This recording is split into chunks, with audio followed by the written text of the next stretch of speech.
In 1977, in a small Alabama town, a black pastor suddenly vanished without a trace, plunging his religious community into a vortex of speculation and troubling questions about his fate.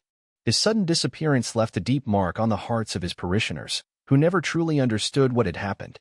However, 25 years later, when time seemed to have erased all hope of a resolution, a logger clearing a remote and inaccessible section of forest made a startling discovery beneath an old, moss-covered stump. It was a secret that seemed destined to remain buried forever. Early one Friday morning, in a modest home nestled in a small town near the Appalachian Mountains, Alabama, 42-year-old Ethan Carter was alone. The muted hum of the television barely disturbed the room's silence, creating a faint background noise. With a deep sigh, he reached for the remote control and slowly flipped through channels, watching a kaleidoscope of faces and scenes flash across the screen. It was still too early for the usual morning programs, leaving the airwaves filled with something else. His gaze settled on a channel broadcasting a religious program, a charismatic preacher delivering his sermon. Behind him, the gentle glow of stained glass windows softly illuminated the space, and in the background, faint melodies of hymns created a peaceful atmosphere. Ethan paused for a moment, absorbed in the scene. However, the preacher's passionate, heartfelt words resonated with a sharp pain in his soul, painfully reminding him of his father, Reverend Elijah Carter, whose powerful voice once filled similar church services. A bitter ache gripped Ethan's chest. 25 years had passed since his father vanished without a trace, and that long, agonizing silence had shattered his faith and withered his hope. He abruptly turned away from the screen, unable to bear the sight of prayers and sermons that had once been a source of comfort and peace. It was at this tense moment that a phone call sharply broke the silence. Ethan walked to the kitchen to answer, stunned to hear a voice he hadn't expected to hear in decades. "Mr. Carter, this is Detective Ashley Davis. We're calling to inform you that something has been discovered that is directly related to your father's case." Ethan frowned and instinctively gripped the phone tighter. "Is this some kind of ridiculous joke? I don't have time for pranks like this. That case is a long-forgotten story, covered in the dust of years past." "I understand your skepticism, Mr. Carter," Detective Davis calmly countered. "But I assure you, this is not a false call or a prank. This morning, a logger in the forest discovered a dilapidated Adidas bag containing a pastor's robe and a Bible with your father's name engraved on it." Ethan's heart stopped, skipping a beat. After all these long years, physical evidence? A Bible with my father's name? "Yes, sir. We'd like you to come to the discovery site as soon as possible to personally identify these items. I'm sending officers to pick you up right now, if that's convenient for you." "Of course," Ethan said, his heart pounding with anticipation and trepidation. "I'll be ready." Hanging up, he hastily changed into clothes more suitable for the trip, his mind frantically replaying all possible scenarios and consequences of this unexpected discovery. Passing through the living room, he briefly glanced at the church program still on TV and felt a sharp pang of guilt for his dark reflections from just moments before. When his father was alive, Ethan had been a true believer, deeply immersed in religion, but ever since Reverend Carter's disappearance, he had lost all connection to religion and hope in it, sinking into apathy. When law enforcement arrived at his house, Ethan turned off the TV, opened the door, and silently followed the officers to their patrol car. The drive out of town was mostly silent, each person lost in their own thoughts, anticipating the impending revelation of a long-held mystery. The drive from the small town to the destination took about 15 minutes, and as the car delved deeper into the forest, Ethan Carter couldn't help but wonder about the remoteness and isolation of their final stop. He also pondered how the bag could have ended up so far from civilization, in such a secluded spot. Upon arrival, he found the area already cordoned off, with police officers and workers gathered. Bright yellow tape marked the boundaries of the investigation area, and officers methodically photographed the stump and the surrounding soil, documenting every detail. Detective Ashley Davis, a woman in her 50s with a keen gaze and professional demeanor, greeted him as he approached. "Mr. Carter, thank you for coming. This is Jack Baker, the logger who discovered the bag." Jack, a burly man with a weathered, tanned face, stepped forward and extended his hand. "Good morning. I'm truly sorry for the circumstances of our meeting." Ethan shook his hand. "Could you tell me exactly how you found it?" Jack nodded, pointing to the massive, old stump. "My colleague and I were clearing this section of the forest when I noticed something unusual in this stump. I started digging with a shovel. Excavators are too cumbersome to bring this deep into the woods, and eventually found this old Adidas bag buried directly beneath it. When I opened it and saw the Bible and the robe, I immediately knew these weren't items that should be here. So, I called the police right away. Ethan walked over to the bag, which the police had carefully set aside on the ground. He first stared at the stump, trying to make sense of what he saw. How did the bag get here? Under the stump? The logger scratched his thick beard. Apparently, someone cut down this tree a long time ago, then dug a hole directly under the stump and buried the bag underground. He pointed, explaining, showing where the stump had naturally rotted away. See how the stump rotted? That makes the digging process underneath much easier.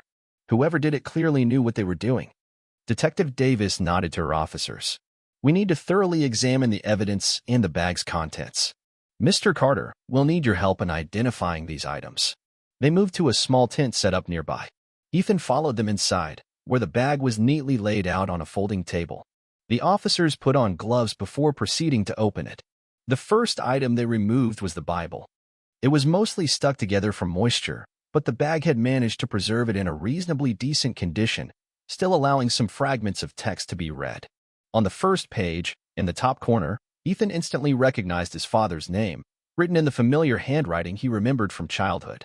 That's my father's handwriting, he said softly. One of the officers carefully turned the Bible to the last page, where a personal note was hidden.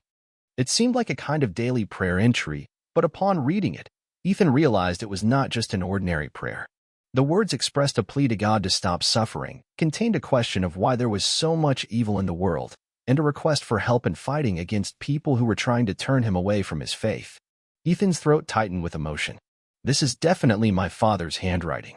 It's very distinct and profound. I clearly remember it from when he taught me the basics of Christianity in his study. Next, they proceeded to examine the robe. Detective Davis handled it with extreme care. We understand it's been buried since 1977, but we now have access to modern DNA testing methods. Since we're in a small rural town, we'll have to send this evidence to state or federal laboratories due to limitations in the equipment available here. Ethan carefully examined the robe, running his fingers over the fabric. I think this was indeed my father's robe. The size definitely fits. He looked up at the detective. I fully agree about the DNA testing. A troubling thought crossed his mind. Do you think someone harmed my father? Killed him? Detective Davis carefully inspected the robe. There are no obvious bloodstains here. If someone had killed your father and hidden these items, we would typically find evidence pointing to murder. However, all previous evidence did not indicate a violent death. She looked at him sympathetically. Perhaps your father was a person experiencing internal struggles and committed suicide or simply disappeared, leaving his pastor identity behind and burying it in these woods. Ethan shook his head decisively. No, my father wasn't a coward. He would never have done something like that. And if he simply wished to leave, whether by fleeing or committing suicide, why would he go so deep into this forest to bury the bag? Ethan fell silent, his gaze fixed on the Adidas bag. I never saw my father with a bag like that. He was a modest, unpretentious man. He wouldn't have bought something like that. Jack Baker nodded in agreement. Digging such a deep hole and burying a bag of that size, especially under a tree, is a task requiring significant effort and time. Just look at the size of these tree roots. Even in their decomposed state, it would take one person a lot of effort and a long time to complete the job. Detective Davis considered what she heard. We'll take all these details into account. Were there people in the community, in town, or in your father's church who disliked him? Ethan sighed heavily. What do you expect? This is the Appalachian Mountains, and racial tensions were very real in that small religious town back then. My father was a faithful minister, and he would never intentionally offend anyone. The detective nodded. We'll re-examine the case and past evidence. For now, we'll keep all options open. While the police secured the evidence, Ethan asked if they could send him photos of what they found. One officer explained that after processing, they would provide copies of all documentation and photographs of the evidence. Detective Davis then allowed Ethan to return home. She turned to speak with Jack Baker about the restrictions on their work in the area, now that it was an investigation site. An officer escorted Ethan back to the parked car, and they began the drive back to town. The officer drove him home, and when Ethan arrived at his apartment, instead of going inside, he went directly to his father's study. The modest house where he grew up had long been sold, But Ethan had kept his father's most personal belongings, including the contents of his study, which he had set up in a spare room of his apartment. He first began examining the shelves, looking for his father's sermons. He neatly collected them. His father kept a very organized collection, everything arranged on the shelf. Even now, they were gathering dust, but remained well-preserved despite their yellowed pages. Ethan thought about how young he was when he first looked through these sermons. He was 15 when he began his intensive training under his father's guidance. Now, at 42, he could only recall fragments of those teachings. He wanted to reread these sermon collections to refresh his memories of his father's teachings. But mainly, he wanted to convince himself that his father was a true believer who had not committed suicide or struggled with his calling or identity. Something else must have happened. As he gathered his father's sermon volumes, he noticed that the volume for 1977, the year of his father's disappearance, was missing. He searched everywhere, including his father's bedroom, but couldn't find it. Instead, in one of the cabinets next to his father's bed, Ethan found another collection of his father's personal journals. But these, too, were only for the years before 1977. He sat heavily on the edge of the bed, thinking, if my father was so diligent and kept all records, why aren't the 1977 sermons and journal here at home? Perhaps he kept them at the church, where he served full-time then. Ethan remembered the day he moved his father's belongings from their home. He had been so shaken and distraught then that he hadn't paid much attention to the collection or the volumes. Ethan tidied up the study, selected an old edition of a sermon notebook to take with him for reference, and headed to his car. He was going to visit Mount Olive Missionary Baptist Church for the first time in 25 years. As he drove, Ethan recalled the passion with which his father spoke during his sermons, how his voice filled the church with warmth and conviction. The memory was painful, but for the first time in years, Ethan didn't try to push it away. Instead, he allowed it to wash over him, remembering the man who raised him, strong, principled, and devoted to his calling. The drive to Mount Olive Missionary Baptist Church was short, and Ethan arrived in about 10 minutes. The church building looked significantly older than he remembered it 25 years ago, when he was just 17. Back then, the church had seemed grand and brand new to him. He took a deep breath before stepping inside, never imagining he would visit a church again after so many years, let alone the very church where his father had served. He pushed the door open and stepped across the threshold. The interior remained almost unchanged. The wooden pews gleamed from polishing, the stained glass windows cast colorful patterns on the floor, and the pulpit stood majestically at the front, imposing and dignified. Ethan walked in and approached an elderly man standing by the altar. The man turned and smiled warmly. "May I help you, my son?" "I hope so," Ethan replied. "I'm looking for someone who might have known my father." The man humbly introduced himself as Pastor Walter Hayes and asked what brought him there. Ethan immediately recognized the name. He had seen this man countless times 25 years ago, though he looked considerably older now. He knew that Pastor Walter was the owner and head pastor of the church, who had worked alongside his father. Ethan introduced himself as Ethan Carter, Reverend Elijah Carter's son. Pastor Walter was initially shocked, clearly not recognizing the adult man standing before him. Then his face transformed with joy. "Ethan, my goodness, is that really you? We haven't seen you since." His voice trailed off. "Since my father disappeared," Ethan finished for him. 25 years ago." Pastor Walter nodded solemnly. "How have you been these days? We've missed you greatly here." "My faith was severely tested by that incident," Ethan confessed. "Even now, I find it hard to accept God." Pastor Walter nodded understandingly. At that moment, they heard the back door open, and another elderly man entered. Pastor Walter called out, "Reverend Samuel Peterson, look who's here." Reverend Samuel, another church minister, approached them. Both men were delighted and surprised to see Ethan. They asked what brought him back after all these years. Ethan explained about the discovery in the dense forest and how the police suspected his father might have committed suicide or abandoned his ministry. "I'm seeking advice," Ethan said. "Do you think my father would really have committed suicide or left his ministry? You both worked closely with him." Pastor Walter and Reverend Samuel were initially speechless. They exchanged glances and looked uncomfortable. "Your father was always known as a gentle man," Pastor Walter finally said. "A faithful servant of the Lord, full of wisdom and courage. But no one knows the deepest thoughts of a human heart," Reverend Samuel added quietly. "Why are you asking these questions now?" Pastor Walter asked. Ethan explained that with the new evidence, the police had reopened the case. If they can find his body, they might be able to determine the cause of his. He swallowed hard. Technology has advanced greatly since then. DNA testing and forensic methods are much more sophisticated now. Walter and Samuel exchanged glances again. We would never have thought of your father as a troubled man, Walter said slowly. But in the last days before his disappearance, we noticed he spent more late hours in his church office, often praying in agony. When anyone asked him about it, Samuel added, he would say he was engaged in deep worship and prayer. Ethan nodded, then told them his true purpose for visiting. I'm looking for my father's missing volume of sermons for Sunday services and his personal journal for 1977. He showed them the old volume he had brought from home. It should look something like this. Dad kept his records using notebooks of the same brand until that year, but the 1977 volume is missing. His personal journal for that year is also gone, though I have all the others at home. Walter and Samuel examined the notebook Ethan brought. We've never seen them, Walter said. If we had, we would have certainly given them to you or the police back then, Walter replied. Let's search anyway, Samuel suggested. They headed to the church office that once belonged to Ethan's father but was now used by Reverend Samuel. There, they thoroughly checked the bookshelves and cabinets but found nothing.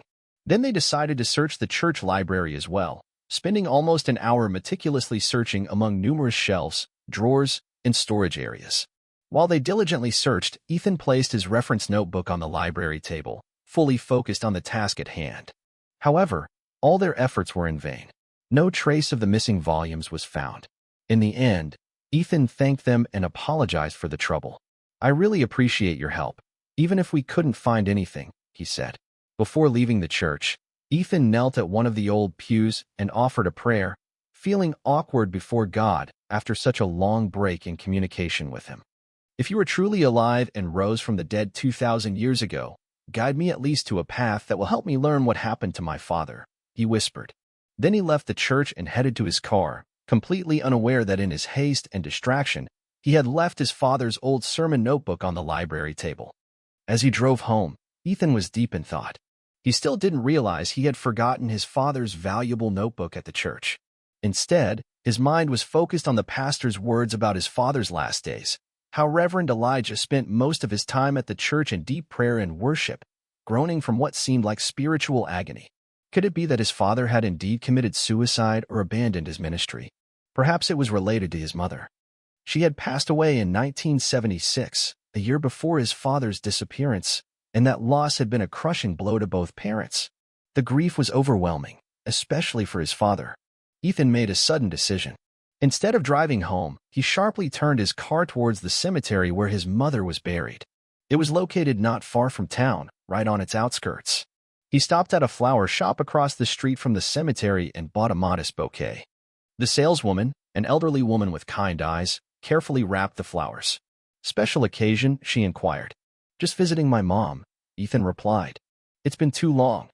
The cemetery was unusually quiet at this late hour. Rows of gravestones stretched across the manicured grounds, shaded by mighty old oak trees. Ethan slowly walked along the familiar path to his mother's grave, and with each step, memories flooded back. He found her headstone, engraved with Abigail Carter, beloved wife and mother, and gently placed the flowers before it. Then he sat on the grass, as he had done as a teenager after both his parents had passed away. Hi, Mom, he said softly. Long time no see. He told her about the discovery in the forest, about the Bible in the robe, about his visit to the church.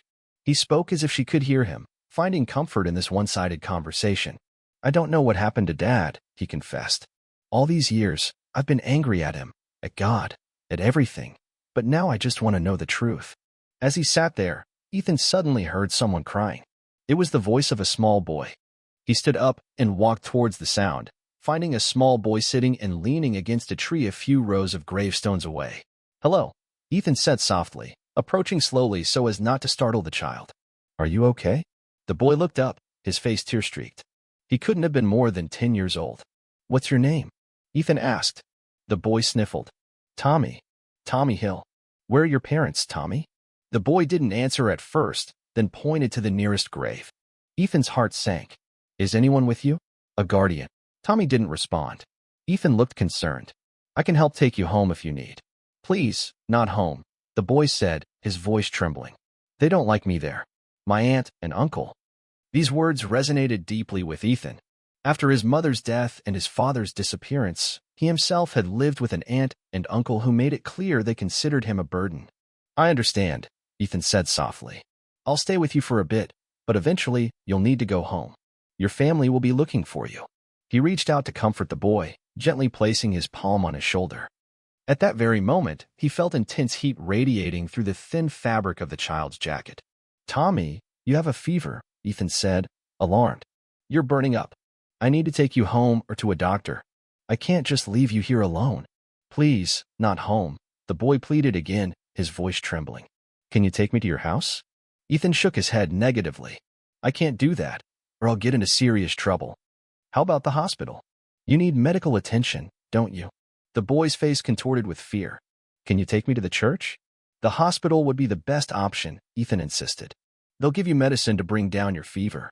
When my mom was alive, Tommy said in a quiet, barely audible voice, whenever I got sick, she would go to church and ask the pastor to bring home Holy Communion. She would give it to me and pray over it, and I always got better. Ethan's breath caught. He knew this custom well. His father, as a pastor, regularly brought such communions to the homes of community members who couldn't attend Sunday service or were ill. Ethan himself had helped him prepare them in those days. I know about that, Ethan said. My father was a pastor at Mount Olive Missionary Baptist Church. He gave them to sick people. He made a final decision. Here's what we'll do. If you agree to go to the hospital with me, I'll get you Holy Communion from the church and bring it to you there. We can take it together. How does that sound? After a moment of hesitation, the boy nodded. As they walked to his car, Ethan suddenly realized he hadn't seen his father's notebook since leaving the church. With a heavy feeling, he remembered placing it on the library table and not picking it up again. I left my book at the church, he muttered to himself. I'll have to go back for it later. Ethan took Tommy to the emergency room and explained the situation in detail to the medical staff. He wasn't sure of the boy's exact address, but assumed the medics could find it in their records. Before Tommy was taken away by the medical team, the boy looked at Ethan. You promised about the communion. I'll keep that promise, Ethan assured him. I'll be back soon. After completing all necessary paperwork and arranging payment for the boy's treatment, Ethan left the hospital. The sky had already darkened to late evening when he stepped outside. He returned to his car and found the church's phone number in his contacts. It was an old number he always kept just in case. He tried to call to ask about the Holy Communion, but no one answered. So he decided to drive there directly. He arrived at the church and parked his car in the lot. Entering the building again, Ethan looked for Pastor Walter or Reverend Samuel but couldn't find either of them. Instead, he was greeted by a young church staff member, who clearly didn't recognize Ethan. Can I help you, sir? The young man asked. I'm looking for Pastor Walter or Reverend Samuel, Ethan replied. Are they here? The young staff member shook his head. They're at the church cemetery right now, performing blessings. Ethan frowned. This wasn't like any ritual he remembered from his years at the church. Pastors didn't usually perform blessings at the cemetery, especially at this time of day. Is that common? He asked. The young man shrugged. They do it sometimes. It's been that way since I started serving here, but I can help you if you want. Ethan explained about his missing book and the need for home communion. I was here earlier today, talking with Pastor Walter and Reverend Samuel, but I left my book in the library. Also, I need home communion for a sick boy at the hospital. The young staff member seemed to believe him without question. I can help you with both. Let's check the library first. They headed to the church library, and Ethan was relieved to see his book still on the table where he'd left it. He picked it up, noticing that the stacks of books left from their previous search had been neatly returned to the shelves. Looking around the library one last time, he noticed a book on the very top shelf that seemed to have been recently disturbed. It wasn't pushed in properly, balancing precariously on the edge. I should fix that before it falls and hurts someone, Ethan said, reaching for it. The young staff member started to protest, saying he would take care of it later, but Ethan was already reaching for the book. Being tall, Ethan easily grasped the book, but it was unexpectedly heavy. It slipped from his fingers and fell to the floor with a thud, its pages splaying open. Sorry, Ethan said, bending down to pick it up. As he lifted it, he noticed the title, Managing Church Finances and Stewardship. However, his attention was drawn to the familiar handwriting in the margins, his father's handwriting. Can I borrow this book? Ethan asked, trying to sound casual. The staff member looked unsure. We need to properly check it out if you want to take it. Of course. After the young man recorded the checkout in the church library log, they exited the library. The staff member then asked Ethan to wait while he retrieved the communion from the sacristy. Can I come with you? Ethan asked. I used to help in the sacristy when my father, Reverend Elijah Carter, served here. The young man looked uncomfortable. I'm sorry, sir. I've heard of Reverend Elijah Carter, but we can't allow anyone into the sacristy. Ethan nodded understandingly. Of course. He waited in the hall, opening the finance book he had taken. There were numerous passages highlighted and annotated in his father's distinctive handwriting. One section. God sees how we manage his money. This phrase was particularly heavily underlined. It's not just about accounting. It's a matter of trust and integrity. Church funds are a sacred trust, and leaders must be impeccable in handling these resources. In the margins, his father had written, accountability first to God, then to the parishioners. Flipping through the pages, Ethan noticed something else. Faint traces of erased pencil marks. His father always pressed hard when writing with a pencil, leaving deep indentations on the paper. Tilting the page to catch the light, Ethan could make out two names that had been circled and then erased. Walter Hayes, Samuel Peterson, both with question marks beside them. Several sentences about the embezzlement of church funds were heavily underlined, with notes on how to deal with financial irregularities in a Christian manner, with grace but firmness. Ethan closed the book, his thoughts racing. Could his father have suspected Pastor Walter and Reverend Samuel of financial misconduct? Was that why he wrote their names? From a side window, Ethan noticed two silhouettes in the cemetery. He assumed it was Pastor Walter and Reverend Samuel. He watched them through the window, trying to discern what they were doing in the deepening twilight. The young staff member returned with a home communion kit in a small cloth bag. Here you go, sir, he said. Thank you, Ethan replied, gratefully accepting the kit. By the way, do you know exactly what Pastor Walter and Reverend Samuel are doing in the cemetery? I can see them from here. The staff member looked out the window. Just consecrating graves, as I said. They should be finishing up soon. I was cleaning the basement before you arrived, so I'm not entirely sure when they started.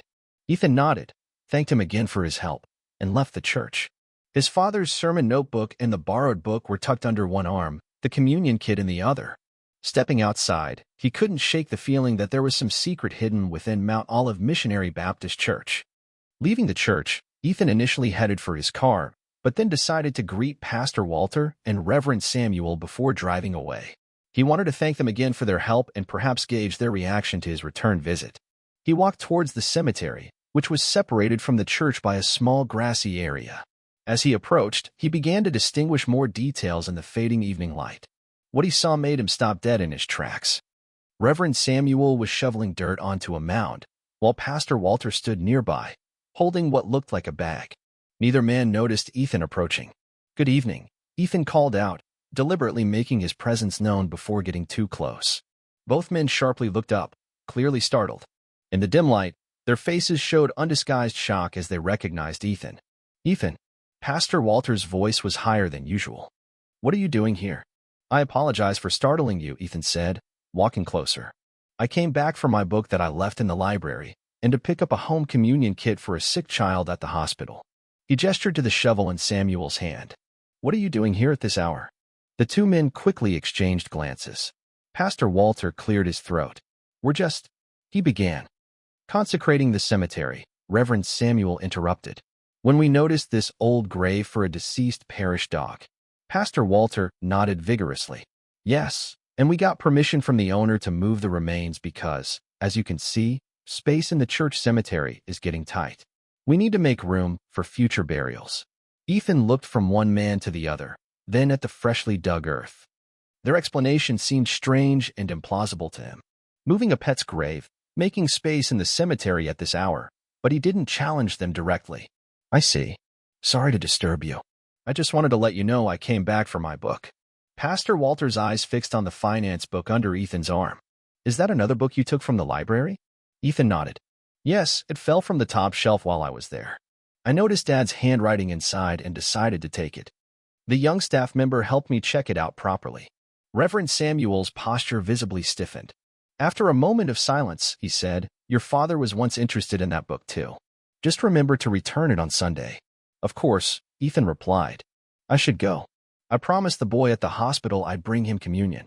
He excused himself and walked back to his car, feeling the men's gazes on him the whole way. Once in his car, he watched through the window as Pastor Walter and Reverend Samuel remained standing in the same spot, heads bowed together in what appeared to be a tense discussion. Their body language was strained, nothing like the calm demeanor of people performing routine cemetery maintenance. Ethan started the engine but didn't drive away immediately. Instead, he continued to observe them, his suspicions growing with each passing minute. He was about to leave when his phone rang. It was the hospital. "Mr. Carter, this is Nurse Johnson from County Hospital. The boy you brought in is asking for you. His family has also arrived." "Thank you," Ethan replied. "Please tell him I'm on my way." As he was about to pull out of the parking lot, his gaze caught a movement. Reverend Samuel was loading the shovel and the bag into the trunk of his car, which was parked on the other side of the cemetery under a street lamp. The Reverend got into his car and quickly drove off, exiting the cemetery through a different driveway. Pastor Walter, meanwhile, hurried back into the church through the back door. Ethan decided to go to the hospital immediately. He pulled out of the parking lot and turned towards County Hospital. His mind was racing, trying to make sense of what he had just witnessed. After driving for a few minutes, approaching a traffic light near the hospital, he noticed Reverend Samuel's car again. The Reverend sped through the intersection just as the light turned yellow, turning onto a road leading towards the forest and the mountains. Ethan frowned. That road didn't lead to any residential areas. It only led to wilderness and mountain roads. Why was Reverend Samuel heading to such a remote location at such a late hour, and with a shovel and a mysterious bag that he claimed contained only dirt or animal remains from the church cemetery? These questions swirled in Ethan Carter's mind. Making an instantaneous but firm decision, he sharply turned his car to follow the Reverend's vehicle, trying to maintain a safe distance. Ethan felt awkward about delaying his visit to the sick boy, but his instincts strongly suggested that something far more significant and disturbing was happening. Reverend Samuel's car, meanwhile, picked up even more speed, delving deeper onto the forest road. Ethan, without losing a second, pulled out his phone and dialed Detective Davis's number. "Detective, this is Ethan Carter," he said. "Mr. Carter, is everything all right?" came the concerned voice on the other end. "I'm not sure," Ethan replied, his eyes fixed on the receding taillights ahead. "I'm following Reverend Samuel Peterson from Mount Olive Church. Tonight, he was digging in the church cemetery, claiming he was moving a dog's grave. Now he's speeding towards the forest with a shovel and a bag he says contains remains. His behavior makes me extremely suspicious." A short, tense silence hung on the line before Detective Davis spoke again, her voice resolute. "Do not pursue him, Mr. Carter. Turn around immediately. We'll handle this." "I can't just let him out of my sight," Ethan countered, his voice filled with determination. "He might be in danger, or doing something directly related to my father's case. I have strong reasons to believe so. Yes, I know it sounds convoluted, but I won't turn back until your officers catch up to us." Detective Davis sighed heavily, realizing the futility of further persuasion. "If you insist on continuing, maintain a safe distance and under no circumstances make contact with him. Keep this line open and tell me exactly where you are and what you see. I'm sending officers to you right now." "Understood," Ethan agreed, gripping the steering wheel tighter, and continued to follow the Reverend's car, delving deeper into the darkening forest. Ethan continued to pursue the Reverend's vehicle, keeping the phone line open with Detective Davis, methodically reporting his location and observations as they proceeded deeper into the forest. "We're on Blue Ridge Parkway now," Ethan reported, heading northeast, about 5 miles from the city limits. Along the way, he recounted his recent discoveries at the church, the book with his father's erased handwriting, the notes concerning financial irregularities, and the strange behavior of the pastor and the Reverend. Questions accumulated in his mind, multiplying with each passing minute. Who erased his father's handwriting? Who put that book on that top shelf? And why did it look like it had been recently touched? Had Pastor Walter or Reverend Samuel checked it after his first visit to the church? "The road is narrowing," Ethan reported. "We're going uphill now. There's nothing here but wilderness and a few overlooks. Our officers are about 10 minutes behind you," Detective Davis replied. "Remember, do not approach him." Suddenly, the Reverend's brake lights flashed, and the car turned into a small gravel pull-off, a scenic overlook with a stunning view of the valley and river below. "He's stopping at Eagle Point Overlook," Ethan reported into the phone. "I'm going to park at a distance. Ethan parked his car about 100 yards behind, partially concealed by a bend in the road. From there, he could clearly see Reverend Samuel exit his vehicle, put on a headlamp, and retrieve a plastic bag and a shovel from his trunk. The Reverend walked towards the railing, then descended the wooden steps leading to a lower viewing platform and a trail that ran along the edge of the cliff. "He's going down to the lower trail with a bag and a shovel," Ethan whispered into the phone. "It's dangerous down there in the dark. The trail goes along the edge of the cliff with a steep drop-off to the river below. I'm not sure what he's going to do." "Stay in your car, Mr. Carter," Detective Davis ordered, her voice stern. "Officers are almost there." But as Ethan watched the Reverend's headlamp beam sway along the darkening trail, a sharp sense of urgency overwhelmed him. The only reason Samuel would head to the lower platform was to get as close as possible to the edge of the cliff. And with a bag and a shovel in hand, the most logical conclusion was that he intended to dispose of something, whatever was in the bag, by throwing it into the abyss below. "I need to know what he's doing, what's in that bag, and what he's going to do with it," Ethan said. "I'll try to detain him until your officers arrive."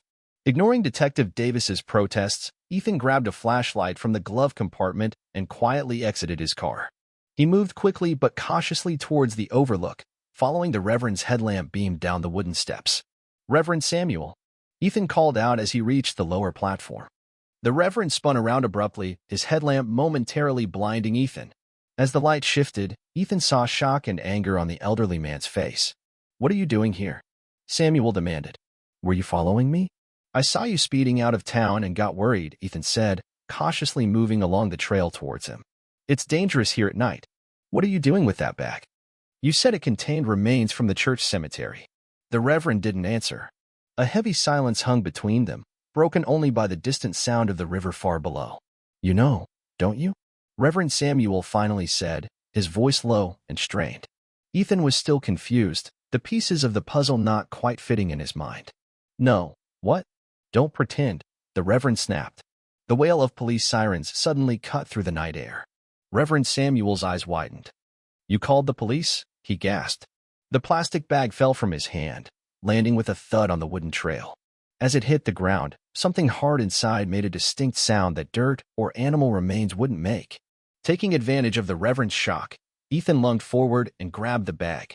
Looking inside, he saw that it contained not only dirt from a grave but also 2 books covered in cemetery dust. Even in the dim light, he immediately recognized them by their covers: his father's 1977 sermon notebook and his personal journal, exact copies of the other volumes he had at home. "You were hiding these from me?" Ethan asked, anger rising in his chest. "You wanted to get rid of them. And it wasn't a dog's remains in the cemetery, was it? It was my father's remains, wasn't it? You were going to throw his remains off this cliff into the river below, along with the rest of the evidence." Police cars pulled into the overlook, their flashing lights illuminating the scene in pulsating red and blue flashes. Detective Davis's voice carried from above. "Police, stay where you are." Reverend Samuel looked wildly from Ethan to the approaching officers. With a sudden movement, he climbed over the protective railing separating the trail from the cliff edge. "No," Ethan shouted, dropping the bag and lunging forward. "Don't do it. It's better than facing arrest and disgrace," the Reverend muttered, preparing to jump. Ethan grabbed for him but missed. As Reverend Samuel leaned into the abyss, 2 officers who had scrambled down the stairs rushed forward and grabbed his arms, pulling him back despite his struggles and pleas to let him go. "You won't face your God's judgment that quickly," one officer said as they dragged him back over the railing. "You'll face the world's judgment first." Detective Davis called for backup to arrest Pastor Walter at the church, suspecting he was also involved. Officers cordoned off the scene, collecting the bag and its contents as evidence. Reverend Samuel was read his rights and placed in a patrol car. Detective Davis approached Ethan, who was still trembling from the confrontation. "I told you not to approach him," she said sternly, but her expression softened at his distress. "But I understand why you did it.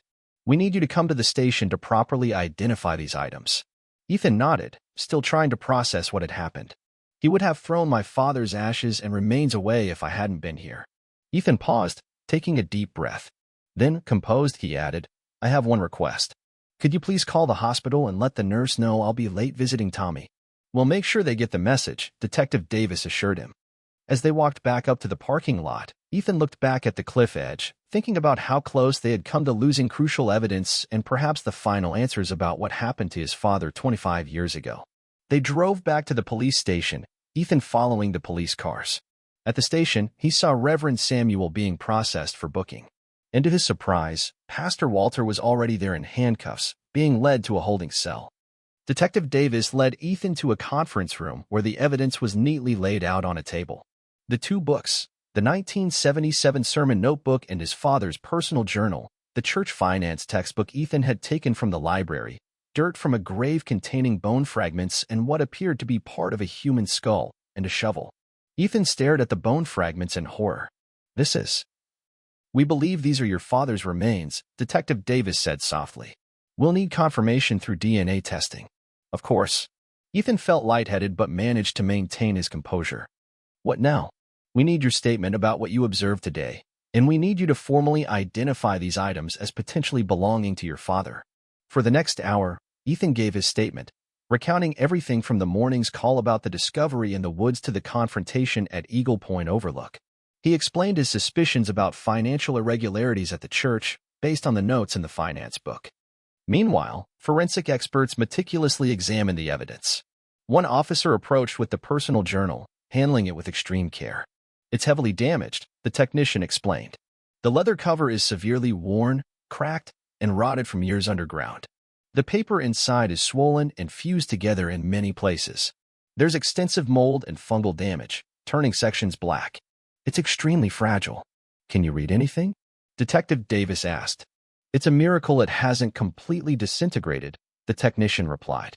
We're handling it delicately, but we can make out some faint writing among the broken and rotted pages. Using special tools, they carefully separated a few less damaged pages. Ethan leaned in to see his father's handwriting, faded but still discernible. Cannot ignore this any longer. Missing funds now exceed $10,000. In person, Walter and Samuel denied everything, but the evidence is undeniable. I have prayed for guidance on how to proceed without publicly shaming them, but they must be held accountable. I must reiterate, it's truly a miracle this page survived in such a state, one officer remarked. And the fact that the finance book was just sitting on the top shelf of the church library. Walter or Samuel must have thought it was safe, especially after erasing their names from the page. It truly feels like divine intervention. Perhaps they buried these books later than the body, another suggested. Otherwise, they would be completely unrecognizable by now. They then moved on to the sermon notebook, which was in significantly better condition. It was likely kept at the church all these years, Detective Davis speculated. Probably somewhere dry, until they recently decided to dispose of it. The notebook contained Reverend Elijah Carter's Sunday sermons from January to April 1977. In the weeks leading up to his disappearance, Reverend Elijah Carter's sermon topics increasingly focused on integrity, honesty, redemption, and forgiveness. One sermon, outlined in early April 1977, was titled The Courage to Confront Evil with Love and was based on Matthew 18 verses 15 to 17. Ethan read his father's notes. When we see wrongdoing, especially within the church, we have a responsibility to address it with both truth and grace. First privately, then with witnesses, and finally, if necessary, before the congregation. It's not about punishment, but about restoration. The processing of the evidence took several hours. As they worked, an officer entered the room with an update from the interrogation rooms. Pastor Walter is still denying most of the allegations, the officer reported. But Reverend Samuel has completely broken down. He's crying and saying he deserves to die. The officer hesitated, then continued. Samuel confessed. He says that he and Walter, as church elders, deeply resented your father, Mr. Carter, partly because of his race. This was the 1970s in rural Alabama, but mainly because he threatened to expose their embezzlement of church funds. Ethan sat down heavily. The officer continued. According to Samuel, your father gave them an ultimatum. Either they confess their sin to the congregation and resign from the church, or he would expose them himself the following Sunday. That Friday evening in 1977, after a heated confrontation in the church office, Walter and Samuel attacked your father in the church basement. The officer's voice was professional but gentle. Samuel confessed that they strangled him, then wrapped his body in an old robe from the church sacristy. They secretly buried him in the church cemetery, but not in a marked grave. Instead, They desecrated an old grave for a deceased dog belonging to a parishioner, burying your father's body beneath it in a shallow grave covered by tree roots, intending to hide the body in plain sight but undisturbed. Ethan closed his eyes, trying to process the horror of what he was hearing. They decided to bury the evidence far from the body, the officer continued. They prepared that old sports bag we found to transport the robe, the Bible, and some personal items. They paid someone with church money to dig under the stump of a large tree deep in the forest, a tree that had long been cut down by local loggers. That way, they would still know the location in case they needed to retrieve or move the evidence. The man covered it with dirt to conceal it. All this time, why did no one, the police, ever question their story? Ethan asked, his voice barely audible. Detective Davis shook her head. They confessed to using their influence to delay and mislead investigations, claiming your father left voluntarily.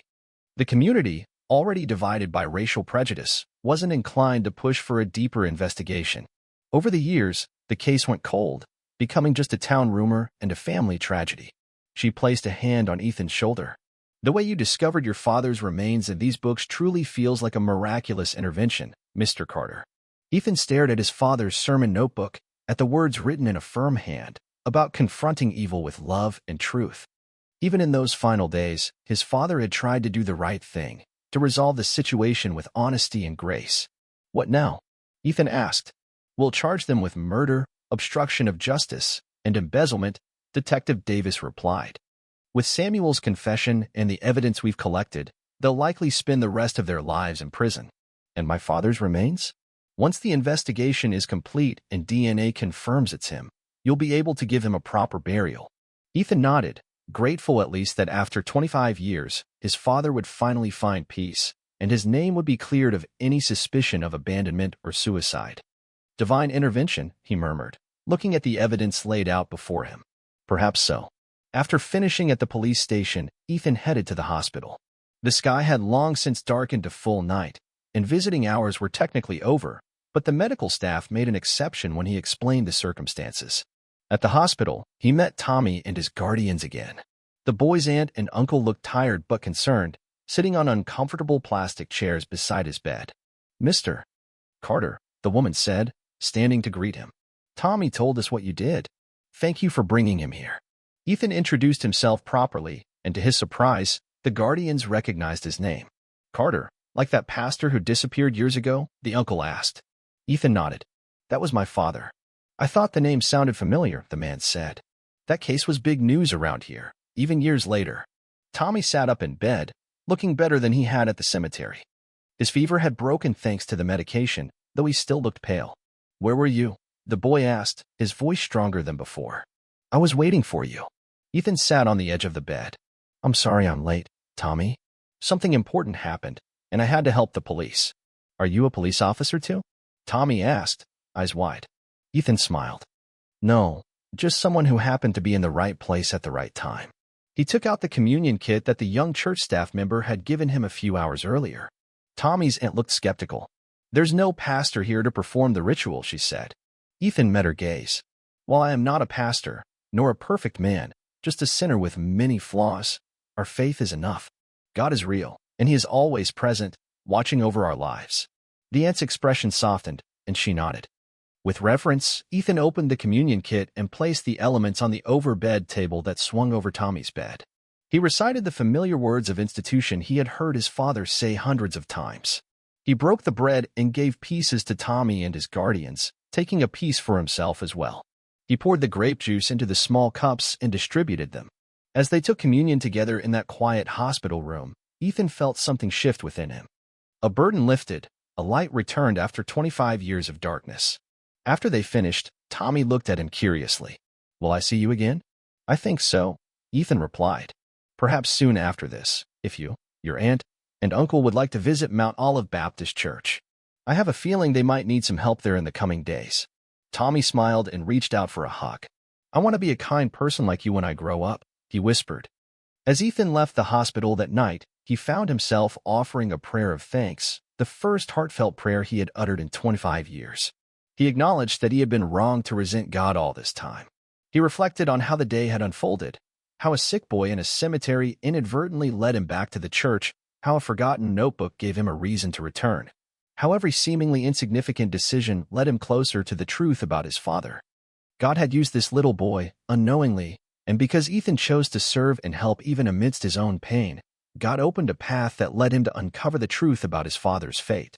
He thought about how evil schemes and concealments had existed for decades, but in the end, truth and good had prevailed. The God his father faithfully served had not abandoned him after all. Ethan drove home under the starry sky, contemplating his plans. Once the investigation was complete, he would arrange a proper burial and memorial service for his father. He would reconnect with the parishioners of Mount Olive Church, many of whom likely never knew the truth about their beloved pastor's disappearance. And perhaps, only now, he could find his own path to a faith that would be rekindled not despite the tragedy that befell his father, but because of the unwavering integrity and remarkable courage that Reverend Elijah displayed in his final days. Arriving at his residence, Ethan looked up at the night sky and whispered words of gratitude. "Thank you for not abandoning me, even when I turned away from you." After a quarter-century spent in the embrace of anger and agonizing doubt, Ethan Carter had finally found the long-awaited peace that had so stubbornly eluded him all these years. Although his father had passed away, the truth about his fate had finally been revealed. Justice was to be served, and, what seemed truly astonishing, his own faith seemed to have risen from the ashes.